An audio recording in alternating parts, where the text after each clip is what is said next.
So here we are for another unboxing and first look at the ACE IMARS Dual Charger. This is a charger that's been out for a little while now, but I finally got my hands on one and I wanted to really see what this guy is about. It does pack quite a few cool features. It has a very different menu to what I'm used to using, which is actually not too bad. I've been playing around with it a little bit. It's not that bad, but the good thing is it's very compact. It actually has a lot of power.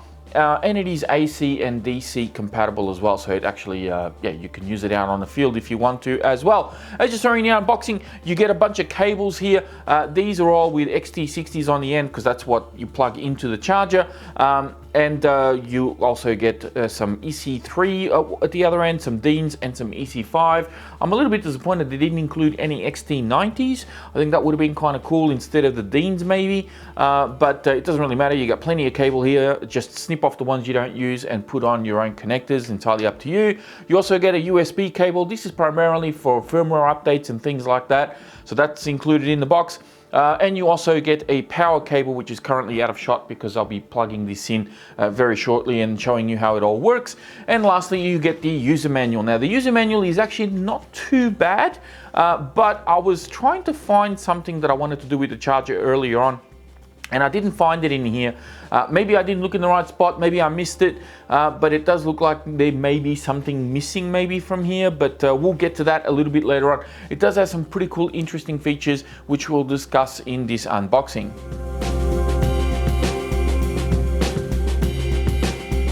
All right, so now I'm going to be showing you just some of the features of this charger. As you can see on the front here, very flat. The charger itself is quite compact. It kind of fits, the whole thing kind of fits in my hand, as you can see there.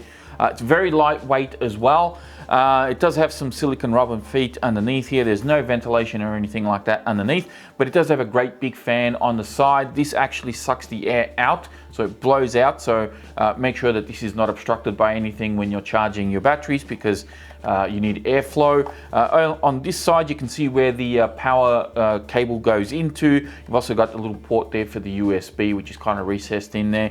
And then you've got some more ventilation here. This is where the air gets sucked in.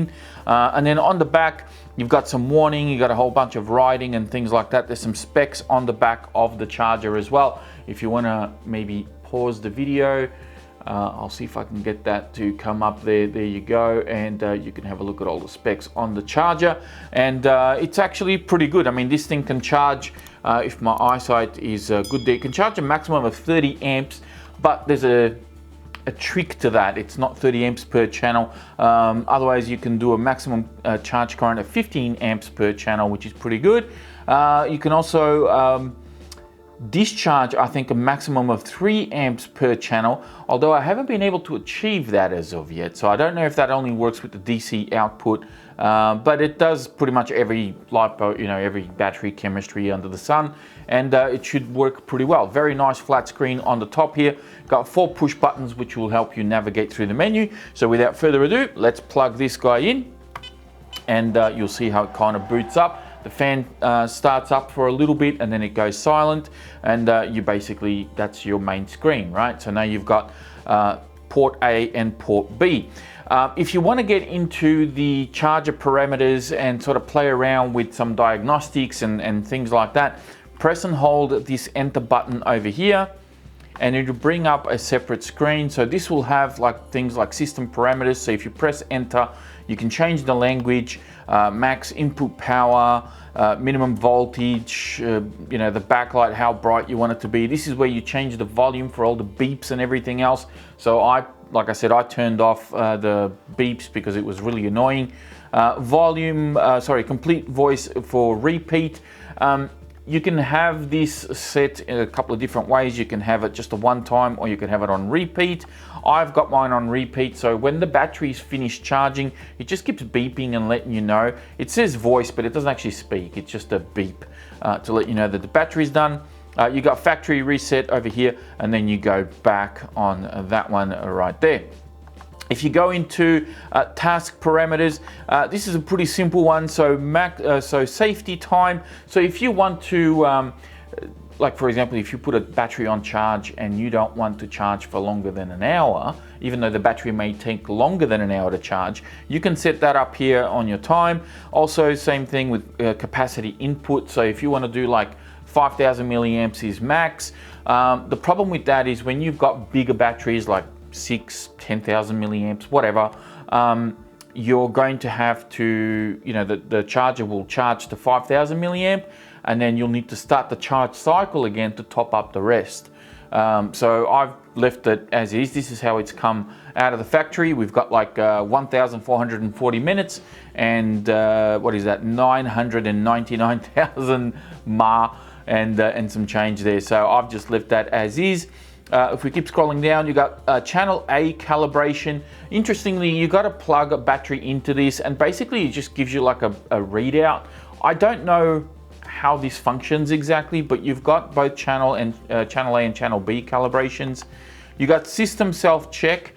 This is something that basically if there's got errors and things like that, I mean, I can press it, it'll just go through a bit of a self-check. You can see that the fan works. I guess the charger is just making sure that it's all functioning. It's not overheating, it's not doing anything crazy. There we go, self-check complete. So we know that the charger is working fine. And then we've got system info here. So I'm running hardware 3.1.1, software 1.0.8, and whatever that Mac number is down there. And then we can go back to our main menu, which basically gives us those two screens for port A and port B. Now, if you press the, I think it's the back button, here we go, yep, so you press that button, it gives you only port A, and then you press it again, and it'll give you only port B, so you can see exactly what's going on in that individual port. To give you an idea here of what exactly we're talking about, I've got a 3S Tattoo battery. We're gonna plug this in there. So straight away, we've got a voltage readout up the top, and then when we go in here, it gives us, if I scroll, no, is it when I scroll down?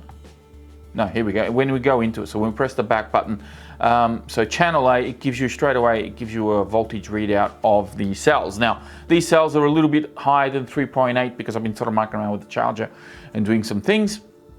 But essentially, to start charging, you're going to press enter, and it's going to bring up a few different things here. So we can start tasks straight away, but we're at 15 amps, which we don't want to do, and we're only on basic charge, which we don't want to do. So I'm going to hit enter. I'm going to go down to balance, and we're going to go, see when it says balance, it changes the voltage to 3.83, and I don't know how to change that, how to fix that, because that's the default setting that you can see there. It's got this little emblem, and this is the thing that I couldn't find in the manual. If anybody that's watching this knows how to change this to a default of 4.2, which is what I want. Also, be mindful that when you hold down this button, this thing just starts scrolling so fast, it's hard to keep track of it. So 4.2 is what I want. 3S is what I want, and because I've been mucking around with it a little bit, it says already 2.3 amps, which is what we want. We're going to hit enter, and it's going to start charging. Seems like a lot of steps. I kind of wish that it would save whatever I was doing previously. That would be what I would like to see, if there was any sort of improvements here to be made, and if there was a way that I could change that default to 4.2 volts per cell, because otherwise it's not going to fully charge my battery. So I don't understand why it's defaulting to like 3.83 or whatever it is. Very bizarre. So pressing the back button here, we're going to go into channel B. So channel B, we've got another one. This is a 4S. We're going to plug that in there. We're going to plug that in there. And we've now got a 4S plugged in, so you can see straight away we have our voltage just there. We're going to hit enter. And this one is already preset because I was already mucking around with it earlier. However, it defaults again to 3.78 volts, which is incredibly annoying. So I gotta scroll down to 4.2, and now we've got balance, we've got LiPo, we've got 4S. We're gonna be doing it at 2.3 amps, which is what we want. We're gonna hit start, and it's going to start charging. So that's how it does that, and you can see that we've now got both batteries going. This one's at 53%, this one's at 45%, and they're off and away, just charging away nice and happy until the thing finishes. To stop charging, you've got a couple of options. If you want to stop one particular bay, you're going to need to press the back button and select which channel you want. So in this case, let's say we want to do channel A. We can do one of two things. We can press enter, and in here we can actually alter the charge current. So if we want to hurry it up a little bit, we can change and rank that up, or if we want to slow it down because, I don't know, we're not in a rush, we can do that as well. And then we can hit stop just over here, or go back if we want to go back. That's one way of stopping this particular charge. The other way is you can press and hold the enter button, and that stops the charge on that one. Go back to channel B, you can see it's still going, and we can do a similar thing. So we can hit enter, we can change our charge current, we can press stop, or we can, you know, go back and just watch it charge up. Entirely up to you what you want to do there. So we're going to hit stop on this one as well, and that's it. Both of them are now stopped. Now, one of the things that I find most valuable, at least for what I do, is a discharge current. This is really important to me because I like to, you know, I take a lot of batteries out to the field and I don't always use them. So when I take out my cars, I may have a bunch of spare batteries. Sometimes the car breaks, sometimes I run out of time, and you know, I still have a half charge battery. I've got batteries that I haven't used, and you know, I need to put them back into storage charge until I decide to go out and use them again. Some of the chargers that I have don't have the best discharge function. They'll discharge extremely slow, takes several hours to discharge a battery. But one of the best ones that I have is my SkyRC Duo 400, which you know, makes short work of discharging a battery. This charger promises to be quite good. Now, I purposely charged this battery earlier, so it's fully charged, and we're going to plug it in here. And I'm going to see if I can actually get some good discharge out of this guy. So we're going to plug it in here like so. This is why balance board actually comes in handy, because when you have short cables like this, you can see that there's a bit of pressure and a bit of tension here on these wires. It's not really a big deal. It does work. Okay, so we can see that we've got our battery charged at 4.1 volts here per cell. It's actually really nicely balanced. It was charged on this charger, so you can see that the charger did a fantastic job of charging this battery. This is an old battery too. I've had this for several years. So let's go in here. We're gonna hit our enter button. We are not going to do a balance charge, so we're gonna hit enter. We're gonna go into a storage charge. We're gonna hit enter, and this storage charge actually set correctly. So 3.8 is what we want. That is correct. And we've got charge current at 2.3 amps, but we're gonna change that. I'm gonna go to 5. Oops. See, it's just so quick when you hold down this button. Okay, so 5.5. Let's see what it does, and let's see how much of a discharge current it actually sets up. Now you'll see that the amps will actually go into negative. So you can see here, this one is not charging, it's not doing anything, so we can turn that off and unplug that battery. So we're just doing this one, and yeah, it's not quite going to 3 amps. It's hovering just under 2 amps. Now in saying that, it's not too bad. This is actually pretty good. I think this charger could potentially be useful for me when it comes to discharging batteries. But you know, doing it at just under 2 amps, it's a little bit low. I don't know if there's a setting that we can go into. So your adjust current says 5.5 amps. That's as much as it'll go, unless, let me try something. If we go into, discharge. Here we go, target current 3 amps. So, all right. So let's see if it will go to 3 amps. Start task. Will it discharge at 3 amps? Let's see, 1.8. Will it go above 1.8 amps? No, it's not going above 1.8 amps. Those 3 amps are a lie. I mean, it would be great if it could discharge at 3 amps, because it would just make short work of this 5500. And you know, I could just keep an eye on it, and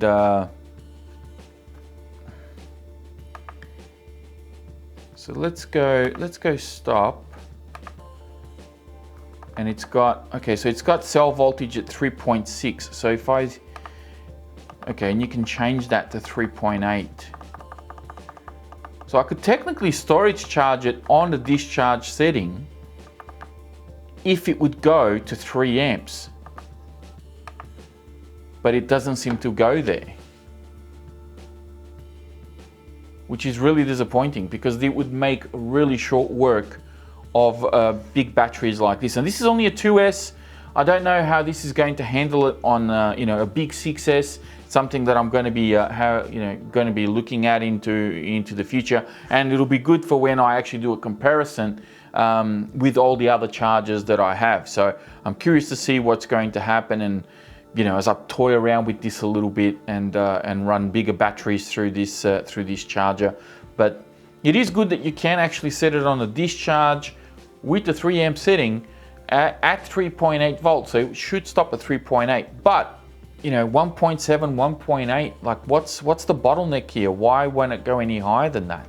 That's the question I want to know. And if anybody out there has any ideas how to make this go a little bit faster, by all means let me know in the comments.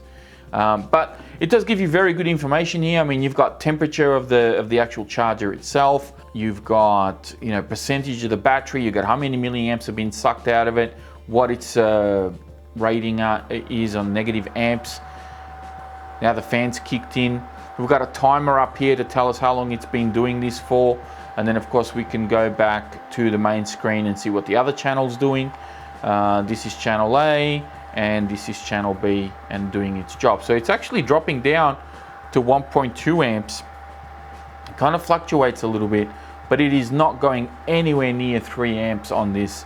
So I'm a little disappointed with that. I was really hoping that this thing would actually give me a bigger discharge current for those times when I come home with a whole bunch of batteries and I need to put them on storage charge.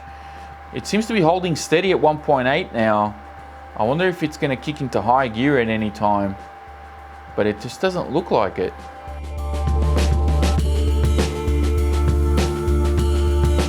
Now before we wrap this up, I do want to sort of cover off some of the features that this charger has got.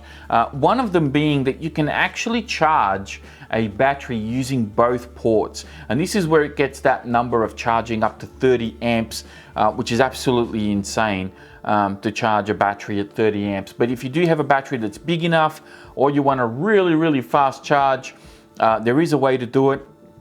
Unfortunately, you're going to need to kind of make up a parallel connector to be able to plug it into both ports over here, and then from the looks of it, you plug it into port B, and it allows you to charge this battery using both ports at 15 amps each.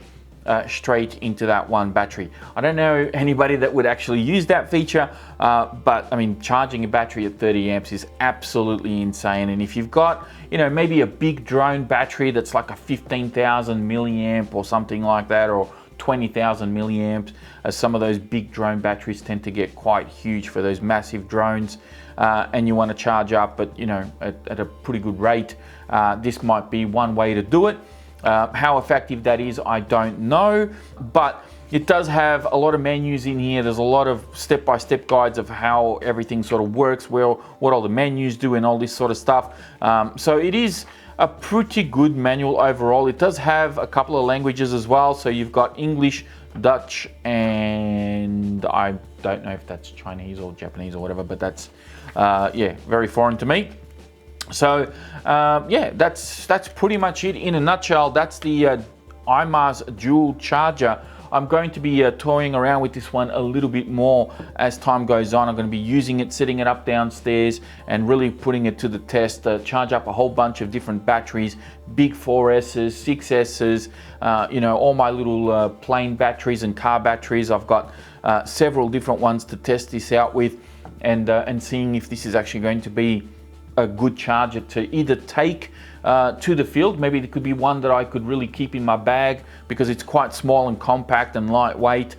This could be a really good one to keep in my bag for when I need more batteries charged up at the field, at the flying field that is, because they have power there. Or if it's something that I'm just going to keep here at home and use it here at home to charge up my batteries in a bit of a hurry. So for now, I think I'm going to leave this one here. If you have any questions, if you want me to do some stress tests on this, if there's something that you want me to experiment with this charger, maybe you do want me to do the parallel thing, you know, by all means, leave a comment in the comment section, leave a like, subscribe to the channel if you're new, and if you've used one of these or you've got one of these, by all means, give me your feedback. What are some of the pros and cons that you found using this charger? Is there a reason why I can't get a 3 amp discharge rate going with this particular charger, even though it's advertised as such? Does it only work when I have an external power supply? Does it have more power when I plug it in externally? Like, what's the trick here? Why won't it discharge at 3 amps? And that's it for me. So thank you for watching. Hopefully you guys enjoyed the video. Thumbs up if you liked it, subscribe, all that good stuff. Don't forget to check out the video description. I'll have some links in there for some more info on this guy, and of course to my socials as well, where you can follow along a little bit behind the scenes of what goes on here on YouTube. Thanks again, and I'll be speaking to you all next time.